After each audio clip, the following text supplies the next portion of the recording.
Good morning student, this is Ragini Gupta. Students, आज मैं BEd first year या फर्स्ट सेमेस्टर को पढ़ाने जा रही हूँ। जैसा कि आपको पता है कि बीएड में 4 कंपलसरी कोर्स हैं।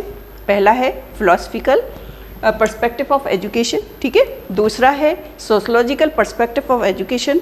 थर्ड है साइकोलॉजिकल पर्सपेक्टिव ऑफ एजुकेशन और फोर्थ है इंक्लूसिव एजुकेशन, ठीक है। तो आज मैं आपको पढ़ाने जा रही हूँ psychological perspective of education means कि शिक्षा के मनोवैज्ञानिक परिप्रेक्ष्य। शिक्षा के मनोवैज्ञानिक परिप्रेक्ष्य में क्या है शिक्षा? शिक्षा मीन्स कि जो है शिक्षा मनोविज्ञान की अवधारणा क्या है, शिक्षा हम किसे कहते हैं, मनोविज्ञान किसे कहते हैं और शिक्षा में मनोविज्ञान की क्या उपयोगिता है, ये जो है विस्तृत अध्ययन करेंगे। ओके, तो सबसे पहले अगर मैं कहूँ कि शिक्षा का मुख्य कार्य क्या है, व्यक्ति के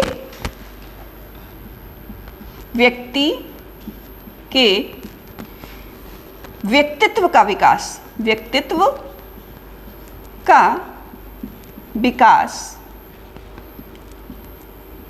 ठीक है, किया जाता है। शिक्षा का मुख्य कार्य यानी कि व्यक्ति के व्यक्तित्व का विकास किया जाता है, ठीक है।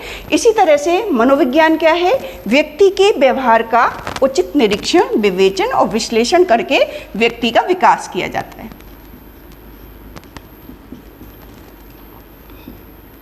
ओके, ये दोनों, रॉस ने कहा था ये दोनों कॉन्सेप्ट अलग अलग नहीं है बल्कि ये साथ साथ चलते हैं।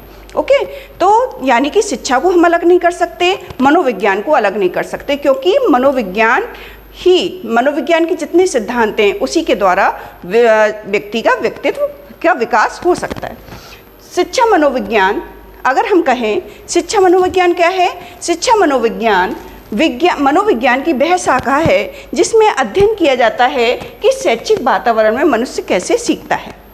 शैक्षिक वातावरण है और उसमें वो कैसे सीखेगा, इसका अध्ययन किसमें किया जाता है? शिक्षा मनोविज्ञान में किया जाता है। शिक्षा, अब ये देखिए कि शिक्षा कब प्रारंभ हुई। शिक्षा तो हमारी जो है प्राचीन काल से ही जो है देखी जा रही है। व्यक्ति शिक्षित होता है, वो जो है अपने अंदर जो शक्तियाँ हैं उनको बाहर निकालता है शिक्षा के द्वारा।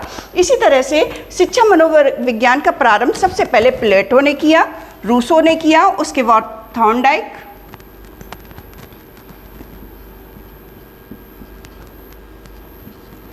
स्टेनले हॉल,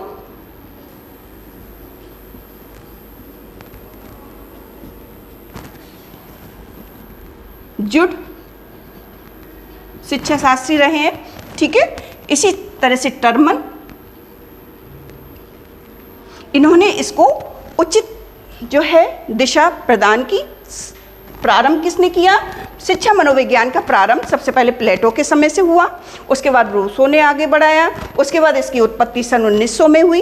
ओके, उसके बाद उन्होंने थॉर्नडाइक ने, स्टेनले हॉल ने, जुड ने, टर्मन ने इसको एक निश्चित प्रमाण दिया कि शिक्षा मनोविज्ञान की ही शाखा है, ठीक है। भारतीय साहित्य में जैसे वेद, पुराण, उपनिषद, इनमें भी आप देखते आ रहे हैं कि शिक्षा किस तरह से जो है मनोविज्ञान के साथ काम करती है।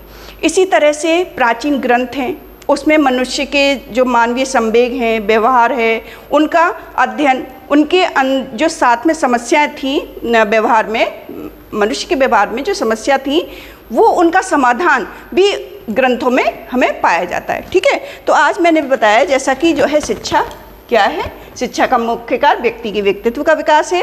उसके बाद मनोविज्ञान क्या है? मनोविज्ञान व्यक्ति के व्यवहार का उचित निरीक्षण, विवेचन और विश्लेषण करके व्यक्ति का विकास करता है। ओके, उसके बाद किया कि रॉस ने क्या किया? रॉस ने कहा कि दोनों अलग अलग नहीं है बल्कि दोनों साथ साथ चलते हैं, ठीक है। ना तो हम शिक्षा को अलग कर सकते हैं, ना ही जो है मनोविज्ञान को अलग कर सकते हैं। तो हम इसको कह सकते हैं शिक्षा संबंधी मनोविज्ञान, शिक्षा संबंधी मनोविज्ञान। ओके, तो ये तो आपका हुआ। अब मैं आपको आगे बताती हूँ कि जो है शिक्षा मनोविज्ञान की अवधारणा किस तरह से आई और शिक्षा किसे कहते हैं, मनोविज्ञान किसे कहते हैं।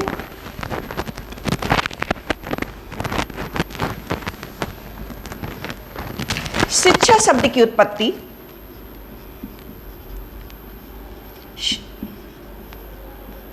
की उत्पत्ति संस्कृत भाषा के सिच्छ धातु से ली गई है।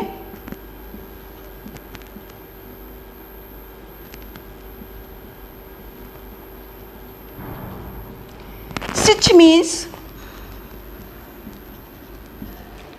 ज्ञान ग्रहण करना।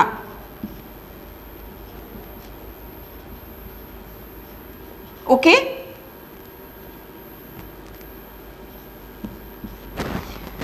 ये इस उत्पत्ति संस्कृत भाषा के शिक्ष शब्द से ली गई है, जिसका मतलब है ज्ञान ग्रहण करना। इसी तरह से शिक्षा का अंग्रेजी रूपांतरण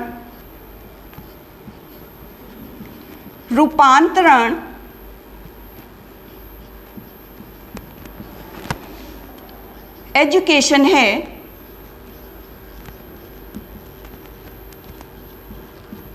ओके, अंग्रेजी रूपांतरण एजुकेशन है, जो लैटिन भाषा का शब्द है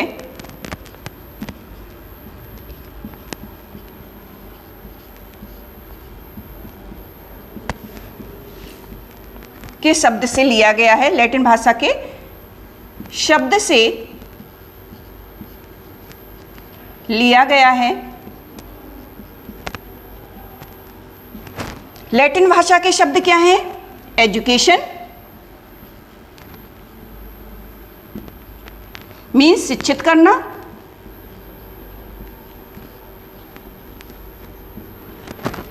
एजुकेयर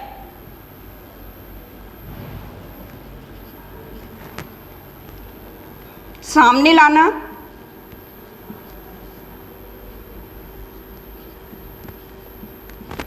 ओके, सामने लाना, और एडुसियर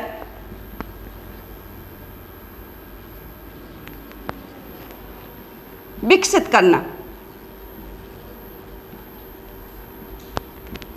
ठीक है, अगर आपके कोर्स इसमें आ जाए कि शिक्षा शब्द की उत्पत्ति कहाँ से हुई, ये कंपटीशन में आता है, सेट सीटेट टेट में आता है, तो संस्कृत भाषा के शिक्षा शब्द से हुई।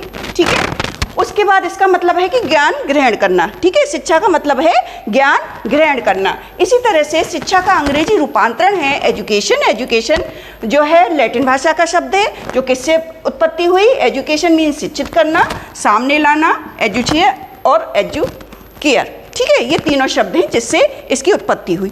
उसके बाद नेक्स्ट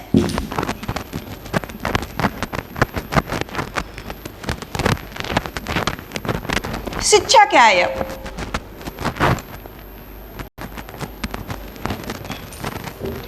शिक्षा का संकुचित रूप,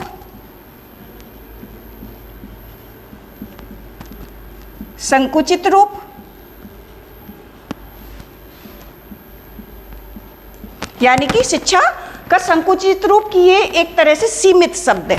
ठीक है, ये दो प्रकार का होता है। ठीक है, दूसरा है व्यापक रूप। एक है संकुचित रूप, दूसरा है व्यापक रूप।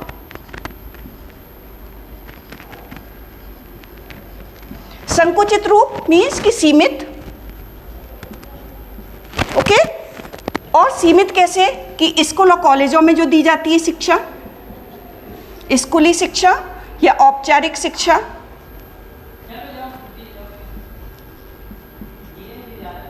और औपचारिक शिक्षा को औपचारिक शिक्षा को हम क्या कहते हैं? संकुचित रूप में, यानी कि निश्चित पाठ्यक्रम, निश्चित विषय वस्तु, निश्चित समय में हम जो शिक्षा देते हैं उसको हम कहते हैं संकुचित शिक्षा। इसी तरह से अगर हम करें शिक्षा का व्यापक रूप, व्यापक रूप में क्या है? जिस परिवेश में आप रह रहे हैं उसको हम कहते हैं शिक्षा का व्यापक रूप। जिस परिवेश में है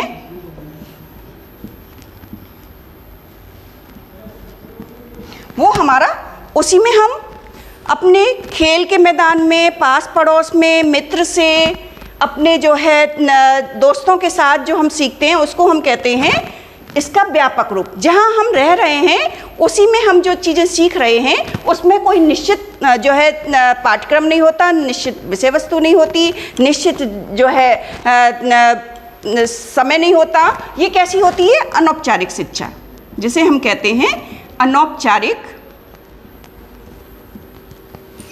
शिक्षा।